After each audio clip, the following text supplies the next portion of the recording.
Hello commandos, welcome to Biomentors classes online. और हम लोग स्टडी कर रहे हैं यूनिट केमिकल और आयोनिक इक्विलिब्रियम। तो केमिकल इक्विलिब्रियम में मैंने आपको लास्ट में सबसे लीचा-टेलियर प्रिंसिपल के बारे में बताया। तो लीचा-टेलियर प्रिंसिपल क्या कहता है कि कोई रिएक्शन अगर केमिकल इक्विलिब्रियम पर है तो वो उस सिचुएशन को मेंटेन रखना चाहती है और जो भी फैक्टर्स उसको चेंज करने की कोशिश करेंगे उसको नलीफाई कर देगी रिएक्शन और फिर से इक्विलिब्रियम में आने की कोशिश करेगी। तो हमने फाइनली लीचा-टेलियर प्रिंसिपल और उसके एप्लीकेशंस पर बात किया था। ठीक है, एप्लीकेशंस में हमने बात किया जो रिएक्शन जो है टेम्परेचर बेस है, एक्सोथर्मिक एंडोथर्मिक। तो जब भी एक्सोथर्मिक होगी तो लो टेम्परेचर, एंडोथर्मिक होगी तो हाई टेम्परेचर। एक्सोथर्मिक के लिए लो टेम्परेचर, एंडोथर्मिक रिएक्शंस के लिए हाई टेम्परेचर की जरूरत होगी। प्रेशर के इफेक्ट को कैलकुलेट करने के लिए हम डेल्टा एन वैल्यू की बात करेंगे। तो डेल्टा एन वैल्यू के हेल्प से हम क्या करते हैं, प्रेशर के इफेक्ट को कैलकुलेट कर पाते हैं। अगर डेल्टा एन 0 है तो नो इफेक्ट ऑफ प्रेशर, अगर डेल्टा एन नेगेटिव है तो हाई प्रेशर और डेल्टा एन पॉजिटिव है तो लो प्रेशर।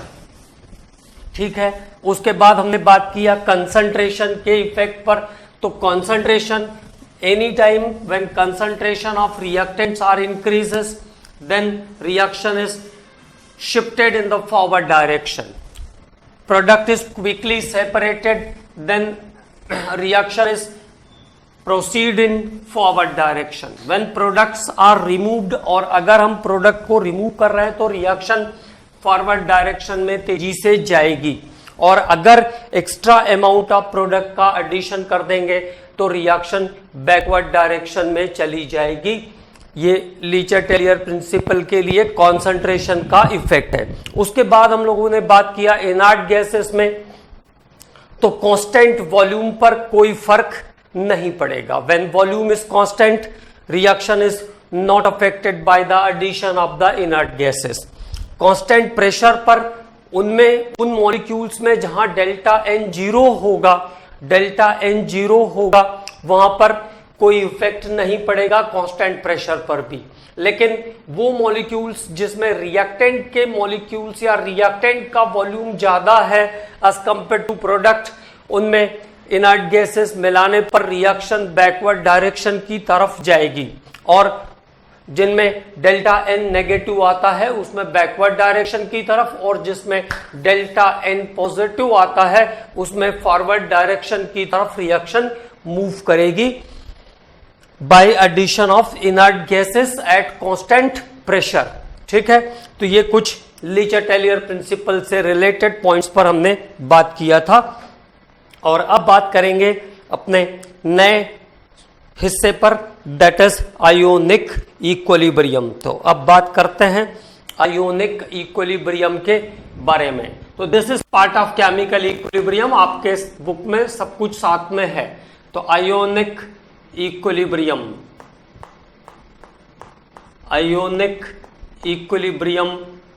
पर अब बात करेंगे क्योंकि आपके बुक में सब साथ में ही है, इसलिए एक साथ यूनिट बोल दिया हमने, इक्विलिब्रियम है ना।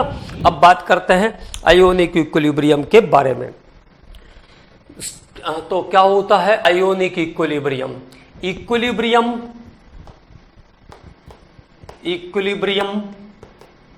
established between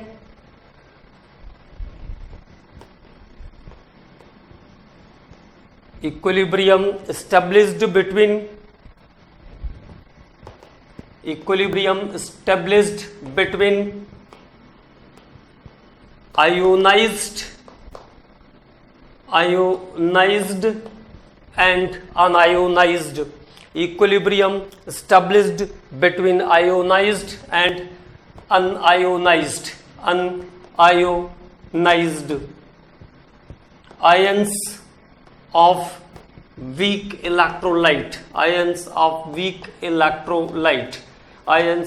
weak electrolyte, equilibrium established between ionized and unionized ion of weak electrolyte. जैसे हमने केमिकल इक्विलिब्रियम को क्या कहा था, state of reversible reaction at which the concentration at which the rate of forward reaction is equal to the rate of backward reaction.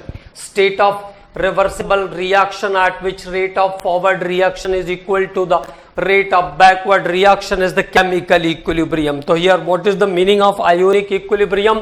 So equilibrium established between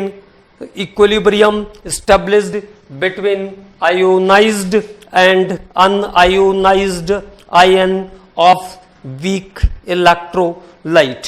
तो week electrolyte के ionised और unionised ion के बीच जो equilibrium establish होगा उसको हम क्या कहेंगे, आयोनिक इक्विलिब्रियम कहेंगे। जैसे मान लीजिए हाइड्रोजन साइनाइड एक वीक इलेक्ट्रोलाइट है, if it is ionized in some amount then it gives H+ and Cn- ion।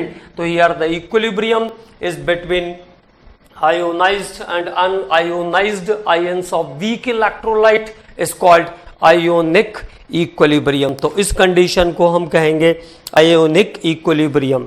The number of molecule dissociated by total number of molecules। तो अल्फा यहां पे क्या हो जाएगा, number of molecules dissociated, number of molecules dissociated, number of molecules dissociated by total number of molecules present, total number of molecules present, total number of molecules, total number of molecules present, okay, is called degree of dissociation। तो इसको हम कहेंगे degree of dissociation, that is alpha। तो equilibrium established between ionised and unionised ion of weak electrolyte. दुर्बल विद्युत अपघट्य के आयनित और अनआयनित आयनों के बीच स्थापित साम्यावस्था को आयनिक साम्यावस्था कहते हैं, इट्स कॉल्ड आयोनिक इक्विलिब्रियम। अब आयोनिक इक्विलिब्रियम में सबसे पहले हम बात करेंगे ओस्टवाल्ड्स डाइल्यूशन लॉ के बारे में। तो first of all Ostwald's dilution law, बार बार इसकी जरूरत पड़ेगी आपको, पहले भी जब हम लोग इलेक्ट्रोकेमिस्ट्री पढ़ रहे थे तो वहां भी इसकी हमें जरूरत पड़ी थी, ठीक है। तो Ostwald's dilution law, Ostwald's dilution law के बारे में बात करेंगे। तो फर्स्ट पॉइंट है Ostwald's dilution law, Ostwald's dilution law.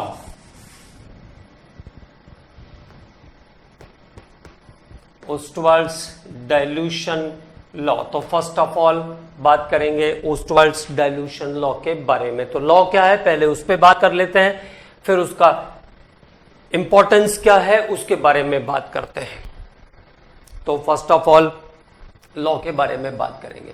The degree of dissociation, the degree of dissociation, the degree of dissociation of weak electrolyte, the degree of dissociation of weak electrolyte, दुर्बल विद्युत अपघट्य के वियोजन की मात्रा, the degree of dissociation of weak electrolyte is directly proportional to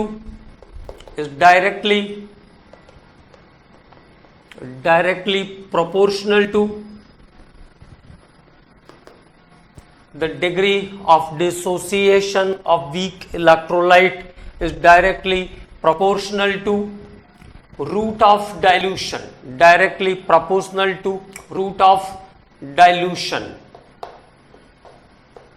directly proportional to root of dilution. दुर्बल विद्युत अपघट्यों के वियोजन की मात्रा तनुता के वर्गमूल के समानुपाती होती है। The degree of dissociation of weak electrolyte is directly proportional to root of dilution, ऐसा कहा ओस्टवाल्ड ने। अब इसको हम एक एग्जाम्पल से समझते हैं। कोई भी वीक इलेक्ट्रोलाइट का एक एग्जाम्पल लेते हैं तो उससे ये बात समझ में आ जाएगी कि कहाँ पे क्या चीजें ध्यान में रखना है, ठीक है। तो जैसे कोई भी एक आप वीक इलेक्ट्रोलाइट ले लो AB, ठीक, it dissociate to form A plus plus B minus. ये डिसोसिएट होगा तो क्या बनाएगा, A positive ion and B negative ion. तो there is a weak electrolyte, ये एक वीक इलेक्ट्रोलाइट है। वीक इलेक्ट्रोलाइट मतलब एसिड भी हो सकता है और बेस भी हो सकता है। तो dissociate to form A plus and B minus. तो इनिशियल अगर देखोगे तो इसके मोल्स कितने हो गए 1 और इसके इनिशियल मोल्स कितने हो जाएंगे 0 0। This is initial concentration at equilibrium और इक्विलिब्रियम के ऊपर इक्विलिब्रियम आने पर अगर ये अल्फा और ये अल्फा बना तो ये क्या हो जाएगा 1 माइनस अल्फा हो जाएगा। This is 1 minus alpha. अब अगर इनको मुझे एक्टिव मासेस में पुट करना है तो एक्टिव मास लेना है तो क्या हो जाएगा, एक्टिव मास ऑफ AB कितना आ गया 1 minus alpha by V, 1 minus alpha by V, क्योंकि जब एक्टिव मास लेते हैं तो it is in moles per litre. A plus के लिए क्या हो जाएगा active mass of alpha by V और B माइनस के लिए क्या हो जाएगा active mass of alpha by V। और इसका कॉमन कांस्टेंट वैल्यू क्या होगा, K वैल्यू क्या होगा, जहां पे हम इक्विलिब्रियम में Kc लिख रहे थे यहां पर कांस्टेंट को K ले लिया मैंने। एसिड होगा तो Ka कर देंगे, बेस होगा तो Kb कर देंगे। Acid is Ka and base is Kb और वाटर इज Kw, वाटर के लिए Kw, ठीक है। तो constant K is here active mass of A plus into active mass of B minus upon active mass of AB। तो constant K की value यहां पे ऐसी हो जाएगी A plus B minus into upon AB, है ना। तो now K alpha by V into alpha by V upon 1 minus alpha by V। तो अब इसको सॉल्व कर लो जरा। तो सॉल्व करेंगे तो क्या हो जाएगा, एक V से एक V कैंसिल हो जाएगा, अल्फा स्क्वायर तो K इक्वल टू फाइनली यहां पे क्या आ जाएगा अल्फा इंटू अल्फा, तो अल्फा स्क्वायर आ गया upon 1 minus alpha into V, 1 minus alpha into V, एक V से एक V कैंसिल हो जाएगा तो 1 माइनस अल्फा इंटू V। तो K की वैल्यू क्या आ गई alpha square upon 1 minus alpha into V, ठीक है। For very very weak electrolyte, अब यहां पे ओस्टवाल्ड ने कंडीशन डाला for very very weak electrolyte, very very weak electrolyte,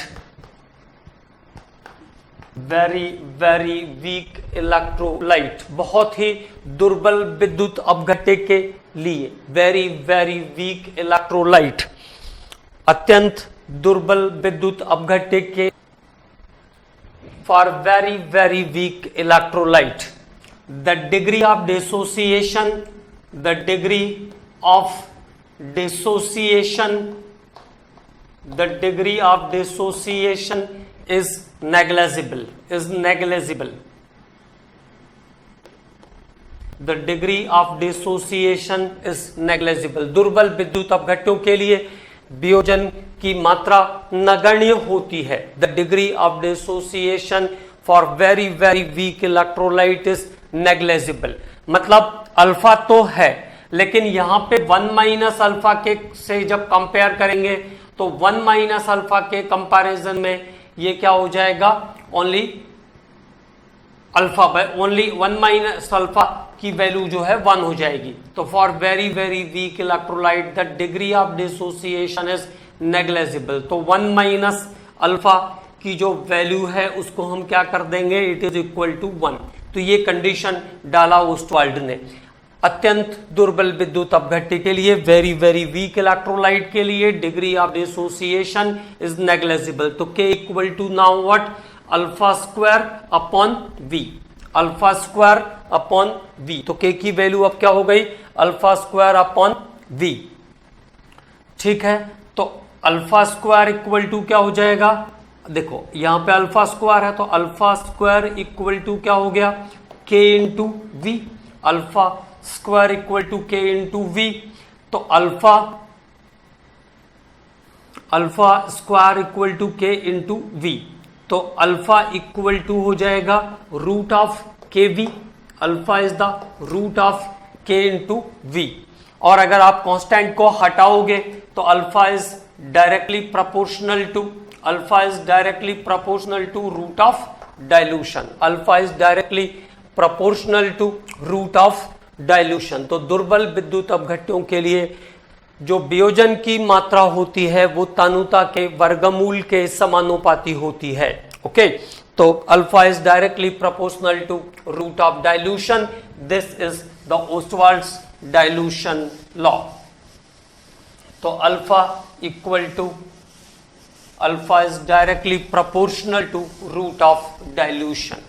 तो ये है Ostwald's law, alpha equal to root of K B. तो यहां पे हमने लिखा था, देखिए alpha equal to root of K B.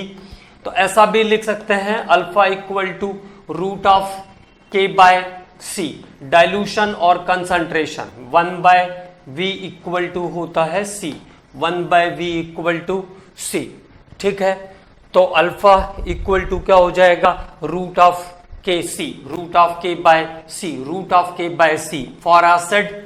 और अगर एसिड के लिए लिखना है तो हम अल्फा लिख देंगे रूट ऑफ के ए बाय सी, और बेस के लिए लिखना है तो अल्फा की वैल्यू बेस के लिए हम कैसे लिख देंगे, root of K B by C. मतलब यहां पे हम क्या कर रहे हैं, K A is the dissociation constant for acid. अगर के ए है तो वो डिसोसिएशन कांस्टेंट फॉर एसिड, और के बी है तो डिसोसिएशन कांस्टेंट फॉर बेस। तो एसिड और बेस के लिए भी अल्फा की वैल्यू को हम अलग अलग जस्टिफाई कर सकते हैं। मतलब ओस्टवाल्ड ने जो लॉ दिया उसके बेस पर हम के ए और के बी की कैलकुलेशन पर भी जा सकते हैं। तो कॉमनली आपको ओस्टवाल्ड में ये ध्यान रखना है कि ये वीक इलेक्ट्रोलाइट के लिए एप्लीकेबल है, और यहां पे डिग्री ऑफ डिसोसिएशन जो है it is directly proportional to root of dilution. Degree of dissociation for weak electrolyte is directly proportional to root of dilution. This is the Ostwald's dilution law. अब Ostwald's dilution law से हम के ए और के B की calculation कर सकते हैं, एसिड और बेस के लिए कांस्टेंट फाइंड आउट कर सकते हैं। ठीक है, अब उसके बाद बात करते हैं एसिड बेस कॉन्सेप्ट पर। तो about acid base concept, acid base concept, acid base concept, अम्ल क्षार सिद्धांत। और एसिड बेस कॉन्सेप्ट में देखो, जैसे क्लियर सी बात है, जो सॉर टेस्ट होगा, जिसका टेस्ट सॉर होगा, जिसका पीएच वैल्यू 7 से कम होगा, जो ब्लू लिटमस को रेड करेगा, ये एसिड का कैरेक्टर है। ठीक है ना। और बेस के बारे में, जिसका पीएच 7 से ज्यादा होगा, जो रेड लिटमस को ब्लू करेगा, और जो बिटरिन टेस्ट होगा, ये बेस का कैरेक्टर है। तो एसिड बेस कोई चेंज होने वाली बात नहीं है, जो है वो रहेगा ही रहेगा।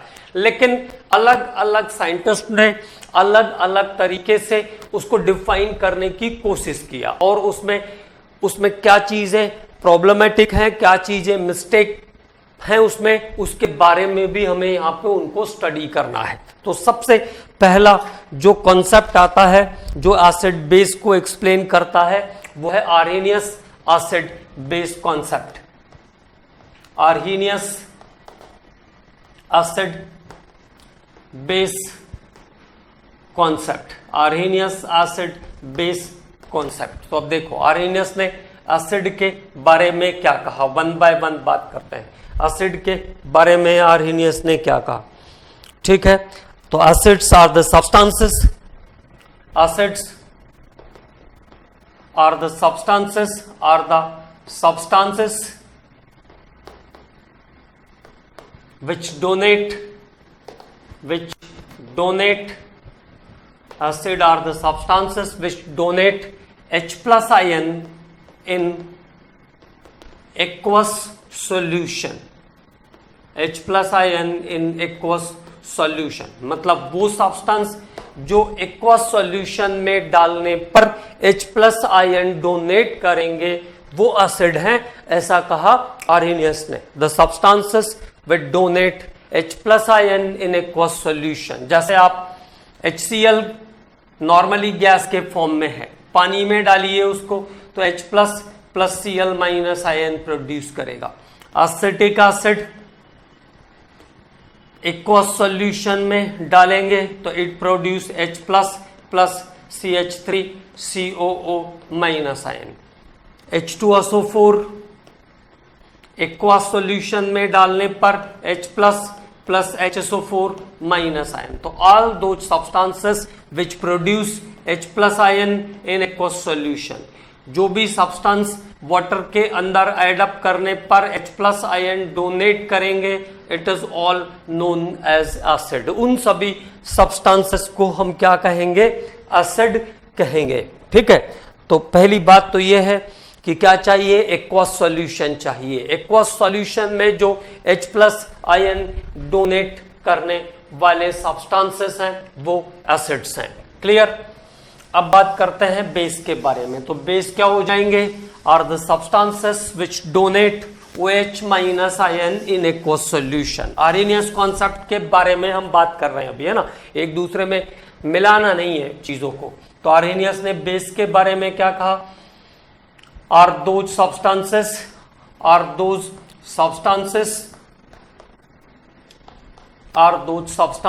which donate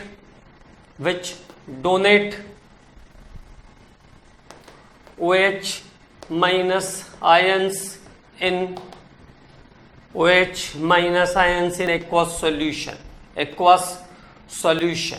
वो सब्सटेंस जो सॉल्यूशन के अंदर OH माइनस आयन डोनेट करते हैं, are those substances which donate OH minus ion in aqueous solution.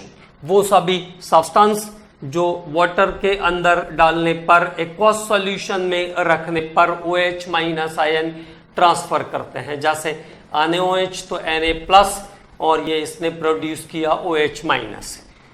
NH4OH ammonium hydroxide produce NaNH4 plus and OH minus ion. तो जो सब्सटेंसेस पानी में डालने पर OH माइनस आयन प्रोड्यूस करेंगे वो सब जो है बेसिस या अल्कलीज के फॉर्म में रहेंगे। तो एक्वस सॉल्यूशन में डालोगे तो Ca2 plus plus 2OH minus. तो all the substances which donate OH minus ion in aqueous solution is the base.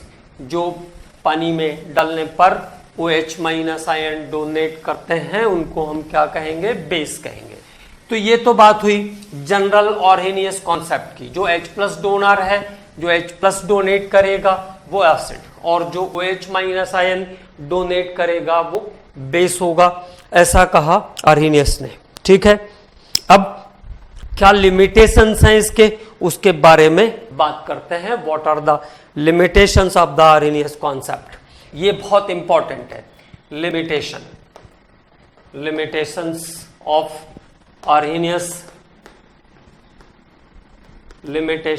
Arrhenius concept. तो पहली बात तो यह है कि किसी भी सब्सटेंस के गैसियस या सॉलिड स्टेट के एसिडिक या बेसिक नेचर का एक्सप्लेनेशन नहीं करता है आर्हेनियस कॉन्सेप्ट। तो पहली बात क्या ध्यान रखना है? Do not explain acidic and basic nature of substances in its do not explain the acidic and basic nature of substances in its solid state or gaseous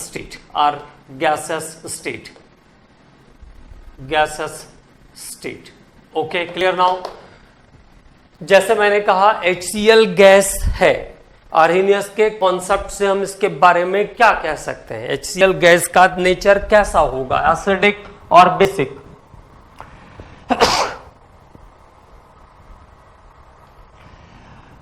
the answer is can not be explained. Answer क्या हो जाएगा? Can not be explained. किसी भी substance के acidic या basic nature का explanation ये solid और गैसियस स्टेट में नहीं करता है, ये ध्यान रखना है। दूसरी बात, second point, can not explain, can not explain acidic and basic nature, acidic and basic nature of substances, cannot explain acidic and basic nature of substances in which H plus and OH minus ions are absent.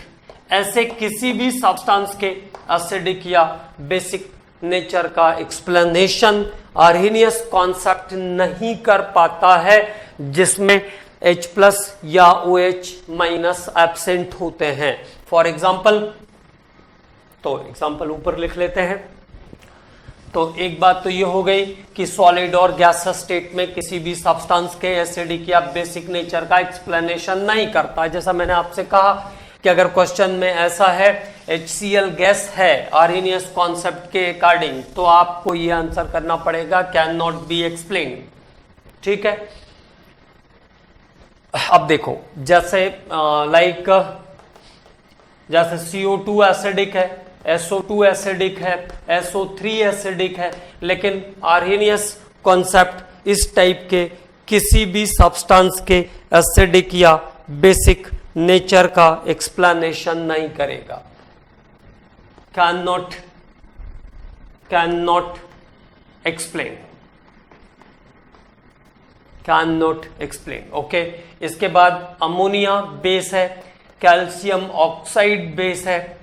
ठीक है, ammonia is base, calcium oxide is based, magnesium oxide is base, but Arrhenius concept can not explain. Arrhenius concept इनके acidic या basic nature का explanation नहीं करेगा।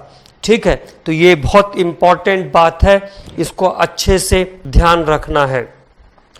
Can not explain the acidic and basic nature of substances in which H plus and OH minus ions are absent। जैसे मान लीजिए आपको पता है कि बोरोन ट्राइफ्लोराइड एसिड है, AlCl3 एसिड है, लेकिन इसमें H प्लस आयन नहीं है।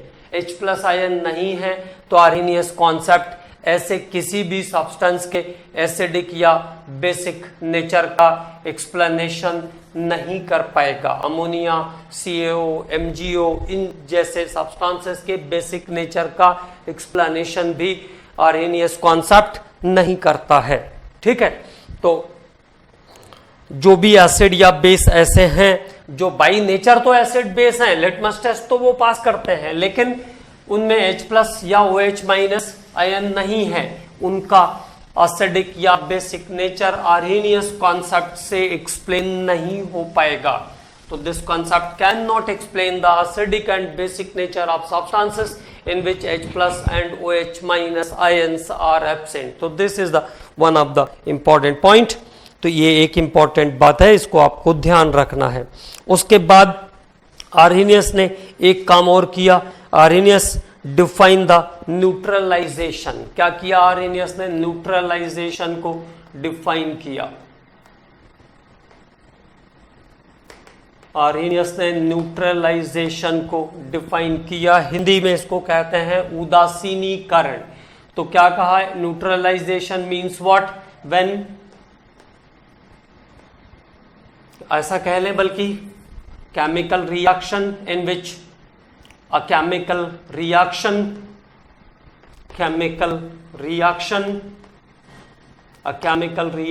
in which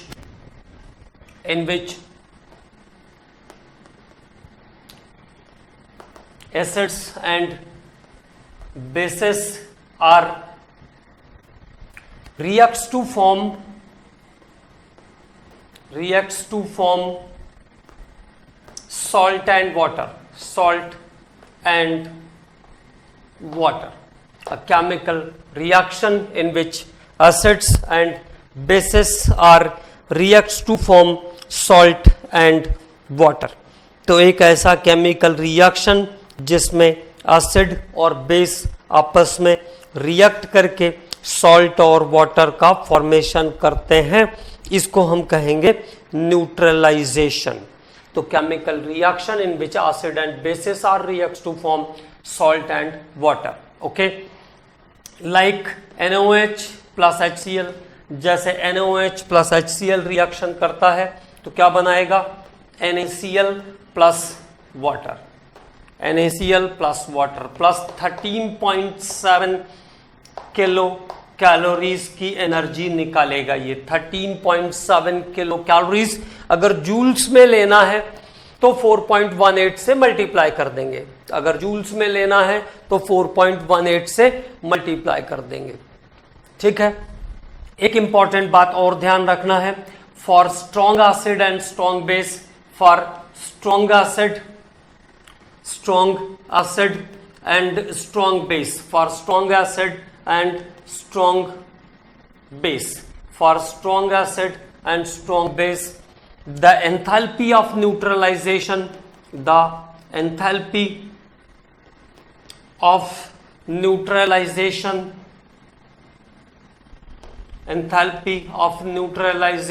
is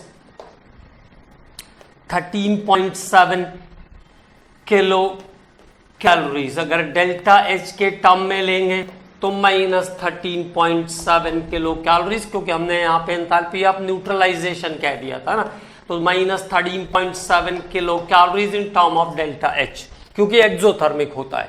ठीक है, तो for strong acid and strong base the enthalpy of neutralisation is 13.7 kilo calorie. Okay, और अगर कोई भी वीक हुआ इसमें से, एसिड या बेस में से कोई भी वीक होगा तो तब उस समय the enthalpy of neutralisation is less than 13.7 kilo calories, because some energy is consumed in the dissociation of weak electrolyte.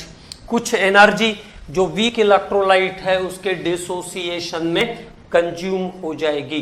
तो क्या ध्यान रखना है, for strong acid and strong base the enthalpy of neutralization is 13.7 kilocalories, but when one of the acid or base is weak, अगर acid या base में से कोई भी वीक है तो जो एंथैल्पी ऑफ न्यूट्रलाइजेशन है वो 13.7 किलो कैलोरीज से कम हो जाएगी। ठीक है, तो it is that time less than 13.7 kilo calories. तो बाकी का एंथैल्पी कहाँ गया, it is consumed in the dissociation of weak electrolyte, वो weak electrolyte के dissociation में खर्च हो गया है। ठीक है, अब बात करते हैं अगले कॉन्सेप्ट पर। तो लोइस में ब्रॉडली हमें क्या क्या चीजें ध्यान रखनी है, मेनली क्या क्या चीजें ध्यान रखनी है, तो जो एक्वस सॉल्यूशन में H+ आयन डोनेट करेगा वो एसिड, जो एक्वस सॉल्यूशन में OH- आयन डोनेट करेगा वो बेस। और ये कॉन्सेप्ट किसी भी सब्सटेंस के सॉलिड या गैसियस स्टेट के एसिडिक या बेसिक नेचर का एक्सप्लेनेशन नहीं करता है, और उसके साथ साथ कोई भी वो सब्सटेंस जिसमें H+ या OH- आयन एब्सेंट हैं उनके भी एसिडिक या बेसिक नेचर का एक्सप्लेनेशन नहीं करता है आर्हेनियस कॉन्सेप्ट। तो there is the important points related with the Arrhenius concept. अब बात करते हैं लोइस एसिड बेस कॉन्सेप्ट की। तो Lewis acid base concept, Lewis acid base concept, तो देखो वहां पे हमने क्या कहा, जो प्रोटॉन, जो H+ आयन डोनेट करता है, जो पॉजिटिव है, जो H+ आयन डोनेट करता है वो एसिड, जो OH- आयन मतलब जो नेगेटिव है वो बेस। बात तो हर बार एक ही होगी, केवल कहने का तरीका बदल गया है बस, और जो क्राइटेरिया है कवर करने का मॉलिक्यूल्स को वो अलग अलग हो जाएगा, बढ़ जाएगा, है ना। तो अब बात करेंगे लोइस एसिड बेस के बारे में। तो पहले लोइस एसिड, लोइस एसिड, तो what are the Lewis acid. तो एक्सेप्ट इलेक्ट्रॉन पेयर, जो इलेक्ट्रॉन पेयर गेन कर सकता है, ऐसे सभी स्पीसीज जो इलेक्ट्रॉन पेयर गेन कर सकते हैं वो लुईस एसिड हैं। ठीक है, एसिड्स आर द स्पीसीज, तो क्या हो गया, acids are the species, acids are the species except lone pair electron,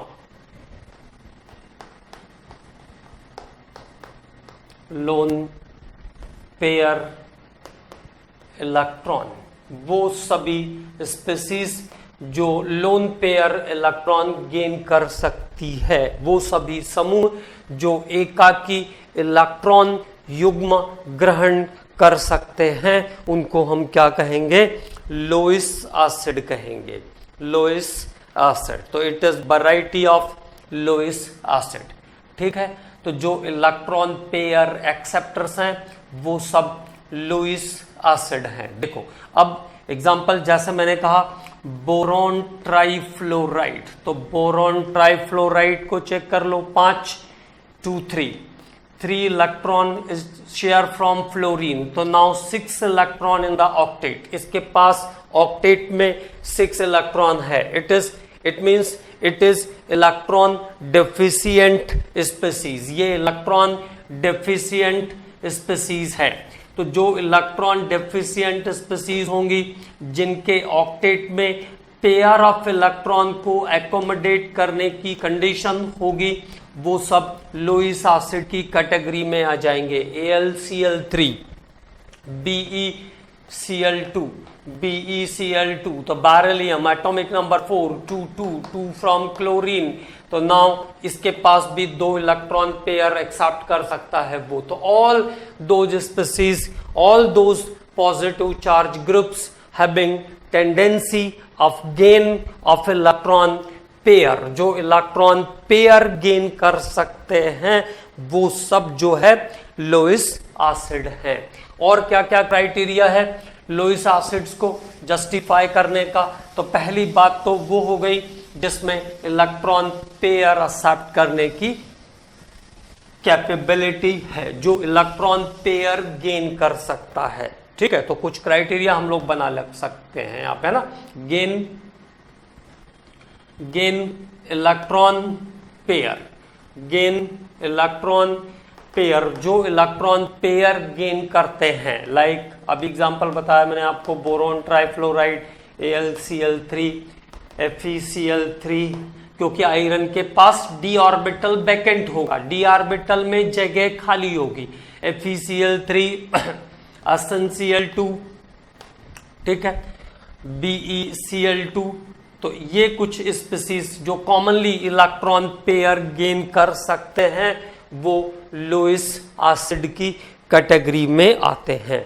ठीक है, AlCl3 इसमें नोट कर दिया है मैंने, तो ये कॉमन लोइस एसिड की कैटेगरी में आने वाले सब्सटेंसेस हैं। दूसरी कंडीशन क्या ध्यान रखना है,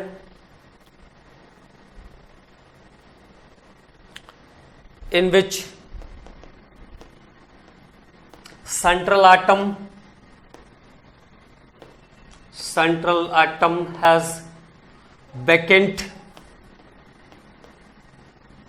orbital, जिसके पास सेंट्रल एटम में ऑर्बिटल वैकेंट है, जो इलेक्ट्रॉन पेयर को गेन कर सकता है, वहां पर सेंट्रल पेयर, सेंट्रल एटम के ऑर्बिटल में इलेक्ट्रॉन पेयर आने की पॉसिबिलिटी है, इसलिए SnCl4 भी इस कैटेगरी में आ जाएगा।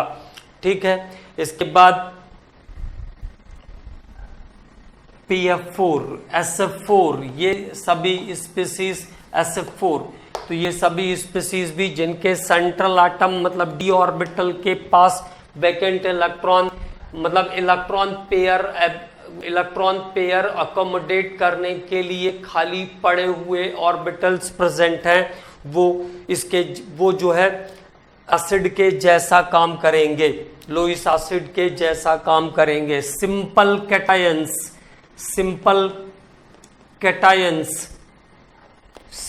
कैटायंस जैसे copper plus silver plus Fe2 plus Fe3 plus, तो ये सब लुईस एसिड के जैसा काम करते हैं क्योंकि सब कॉम्प्लेक्स बनाते हैं, और जब कॉम्प्लेक्स बनाएंगे तो ये लिगेंड को गेन करेंगे, लिगेंड को अपने साथ एसोसिएट करेंगे, और लिगेंड्स जो होते हैं वो कैसे काम करते हैं, लुईस बेसिस के जैसे काम करते हैं। Ligands are act as Lewis bases, ligand जो है वो लुईस बेसिस के जैसे काम करते हैं। Compounds which have multiple covalent bond, compounds which have multiple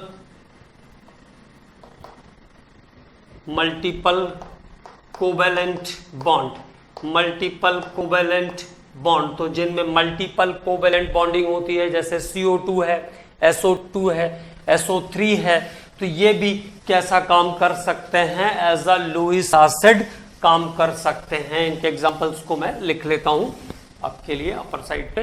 तो जैसे CO2 है, इसके बाद SO2 है,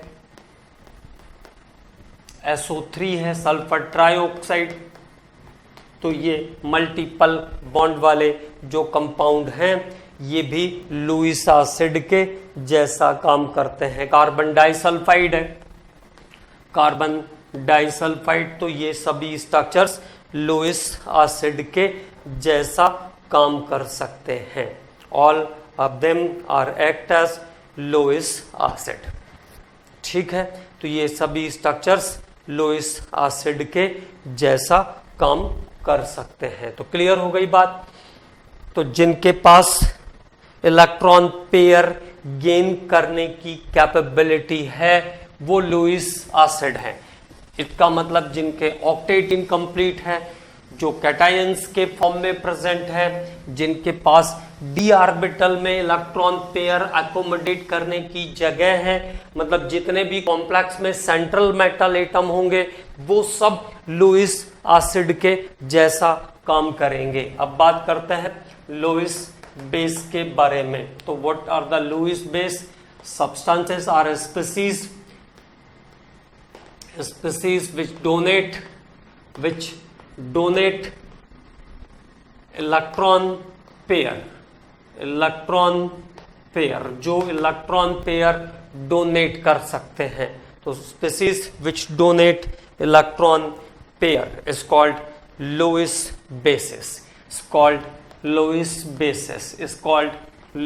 बेसिस। तो जितने भी स्पीसीज इलेक्ट्रॉन पेयर डोनेट कर सकते हैं वो सब लुईस बेस हैं। जैसे ammonia NH3, all amines are the Lewis bases, water is Lewis base, water भी लुईस बेस की कैटेगरी में आता है। Alcohols are the Lewis bases, ethers are the Lewis bases, तो ये लुईस बेसिस की कैटेगरी हो गई। तो पहली बात तो ये ध्यान रखना है लुईस बेसिस में जिनमें लोन पेयर इलेक्ट्रॉन प्रेजेंट है, एक्सेस में लोन पेयर इलेक्ट्रॉन है जो लोन पेयर इलेक्ट्रॉन डोनेट कर सकते हैं। Anions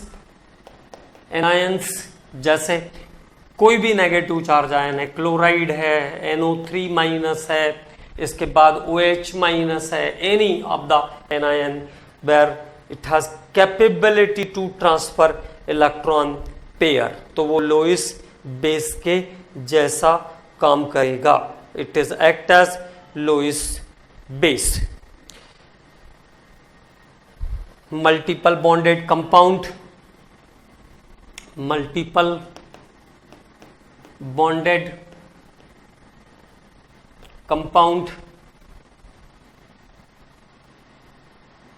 which can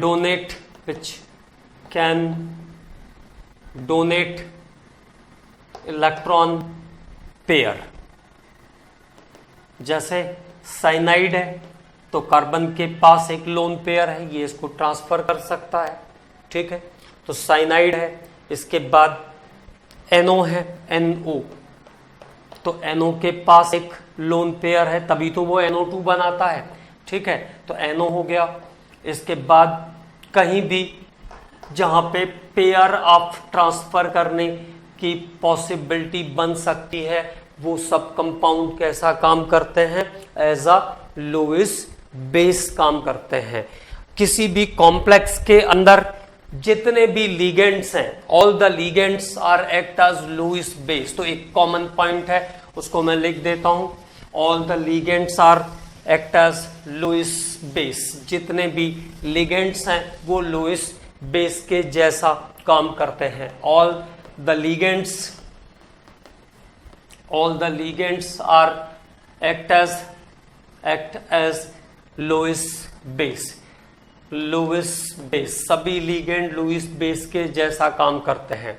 central metal atom और आयन, सेंट्रल मेटल एटम और ion act as Lewis acid, और सेंट्रल मेटल एटम या आयन हमेशा लुईस एसिड के जैसा काम करते हैं, ठीक है। तो ये क्राइटेरिया है to identify the Lewis acid and Lewis base. अगले लेक्चर में हम लोग बात करेंगे Bronsted Lowry's acid base concept, और उसमें एक बहुत इंपॉर्टेंट कॉन्सेप्ट है, that is conjugate acid base pair, तो उसको भी समझेंगे, वो बहुत इंपॉर्टेंट है। Okay, thank you.